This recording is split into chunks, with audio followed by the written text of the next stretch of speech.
Brought to you by Chitale बंधू.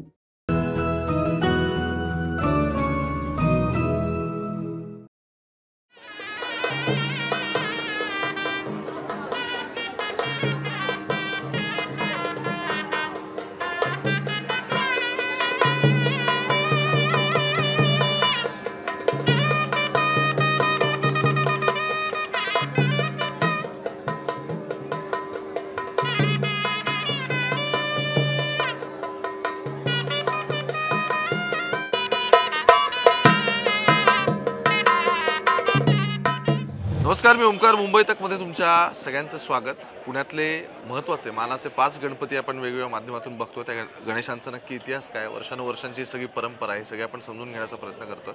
आणि आज मी केसरीवाडा टिळकांच्या इथे आलो आहे. मानाचा 5वा गणपती. खरं तर ज्या सार्वजनिक गणेशोत्सवाची सगळी सुरुवात झाली, ज्याची मुहूर्तमेढ इथे रोवली गेली आणि त्यावेळीचं सगळं वातावरण जे होतं तिथपासून ते आतापर्यंत सगळी चालत आलेली ही गंगाधर लोकमान्य टिळकांची सगळी परंपरा आणि त्यातून साकारलेला हा संपूर्ण उत्सव, या सगळ्याची माहिती आपल्याला घ्यायची आहे. आणि माझ्यासोबत स्वतः रोहित टिळक आहेत. खूप खूप स्वागत तुमचं.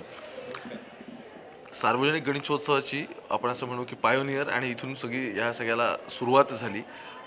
एक्झॅक्टली कसं म्हणजे हा सगळा वारसा समोर आला आणि काय इतिहास काय या सगळ्याचा? म्हणजे मला असं आठवतं की आधी बहुतेक की विंचुरकर वाड्यात बसायचा, त्यानंतर इथे शिफ्ट झाला गणपती.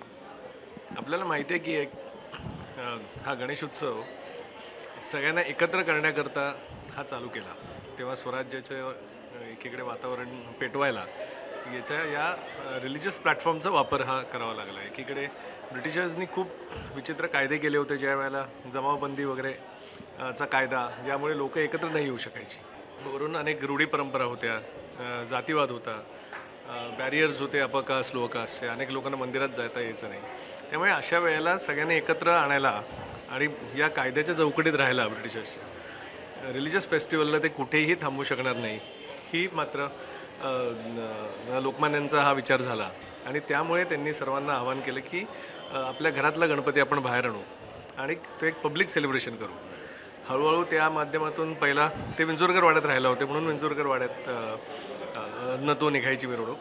पण नंतर पूर्ण महाराष्ट्रात, देशात याचा प्रसार व्हायला लागला. लोक बाहेर आली, त्यांनी हे गणेश उत्सव साजरे करायला लागले. म्हणजे इथे तो एक इतका प्लॅन इव्हेंट होता की केसरीवाड्यावर ते बैठक बोलवायचे आणि प्रत्येकाने सोशल इश्यूज हे कसे उचलायचे आणि कायद्याच्या चौकटीत, स्वतः कायद्याचे स्टुडंट असल्यामुळे त्या चौकटीत कसं राहायचं याच्यावर ते इकडे सगळ्यांना गाईड करायचे.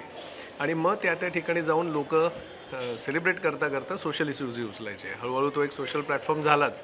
आणि त्यानंतर शिवजयंतीच्या माध्यमातून त्यांनी फ्रीडमची एक मुवमेंट हे केली की त्यांचा एक आदर्श छत्रपती शिवाजी महाराजांचा सगळ्यांनी डोळ्यासमोर ठेवून त्यांनीसुद्धा हिंदवी स्वराज करता लढले. त्यामुळे लोकांनी लढायला पाहिजे आणि म्हणून शिवजयंती मग चालू केली. आणि तेव्हा मग जी व्याख्यानं, कार्यक्रम, भाषणं व्हायची, त्याच्यात शिवाजी महाराजांनी काय केलं, त्यांच्या विषयीचे विचार हे सांगण्यात आले. त्यामुळे ब्रिटिशर्स याला सरप्राईज नाही करू शकलं कितीही त्यांनी प्रयत्न केला तरी, कारण त्यांनी हे ओळखलं होतं की रिलिजियस फेस्टिवल्स जे डीपली एम्बेडेड आहे आपल्या कल्चरल फॅब्रिकमध्ये, त्याला कल्चरल रूल काय कर्टेल करू शकणार नाही.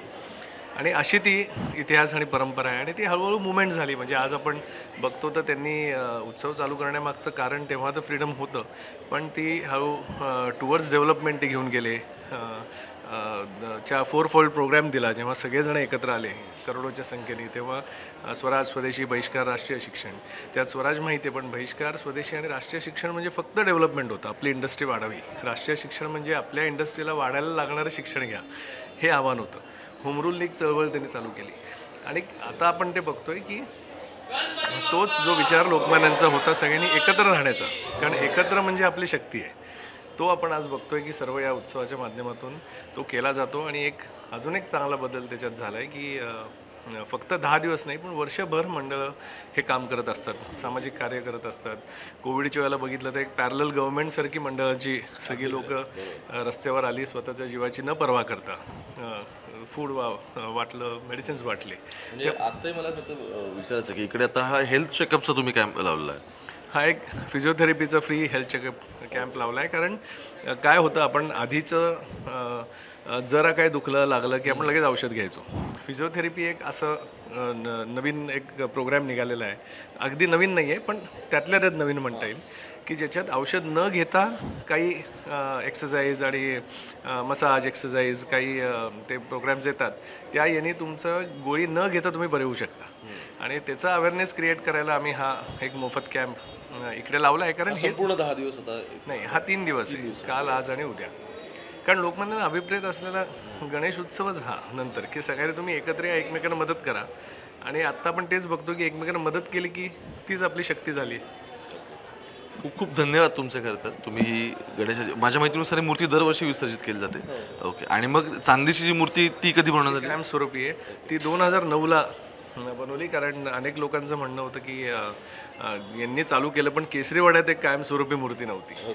आणि म्हणून ते आपण मूर्ती वाड्याला व्हिजिट देणाऱ्या लोकांना तिथे काही हां. आणि त्यामुळे एक चांगलं मंगलमय वातावरण राहतं. रोज पूजा होते मूर्तीची. आणि त्या एक चांगलं वातावरण राहावं किंवा वर्षभर लोक जसं केसरीवाडा म्युझियमवरती लोकमान्यांचं बघायला येतात तेव्हा दर्शन घेऊन जाऊ शकतात. खूप खूप धन्यवाद तुमचे. ही चांदीची मूर्ती या ठिकाणी आहे आणि ही पूर्ण वेळ म्हणजे 2009 साली त्यांनी सांगितलं की जसं इथे वर्षभर केसरीवाड्यात लोकांवरती म्युझियम वगैरे बघायला येतात, तर जिथून सुरुवात झाली त्या ठिकाणी एक मूर्ती असावी त्यासाठी इथे मूर्ती बसवण्यात आली. आणि मानाच्या 5व्या गणपतीची ही पुढची मूर्ती जी यंदा विसर्जित केली जाईल. आणि दरवर्षी साधारण नवीन मूर्ती असते. आज अगदी तुळशीचा गळ्यात तुम्हाला हार घातलेला दिसत असेल, जास्वंद बाप्पाचं, आणि खाली ठेवलेलं कमळाची फुलं, असे सुंदर अशा गोष्टी आहेत. वेगवेगळ्या गोष्टी म्हणजे या केसरीवाड्यात आता मांडव घालण्यात आलेला आहे पूर्ण केसरीवाड्यामध्ये. विंचुरकर वाड्यापाशी जेव्हा त्या वाड्यात जेव्हा टिळक राहिला होते तिथून सुरू झालेली सगळी परंपरा आज इथपर्यंत येऊन पोहोचलेली आहे, जिथे मुहूर्तमेढ ह्या सगळ्याची रोवली गेली. 131वं यंदाचं हे गणेशोत्सवाचं केसरीचं संपूर्ण वर्ष आहे. पलीकडच्याच बाजूला तिकडे प्रिंटिंग प्रेससुद्धा आहे आणि टिळकांचं म्युझियम बघायलासुद्धा इथे लोक बऱ्याचदा येत असतात. मानाचे 5 गणपती तुमच्यापर्यंत पोहोचवण्याचा हा संपूर्ण मुंबई तकचा प्रयत्न होता. कॅमेरा पर्सन गोपाळ हरणेसोबत मी ओमकार वाबळे, थेट पुण्यावरून मुंबई तक.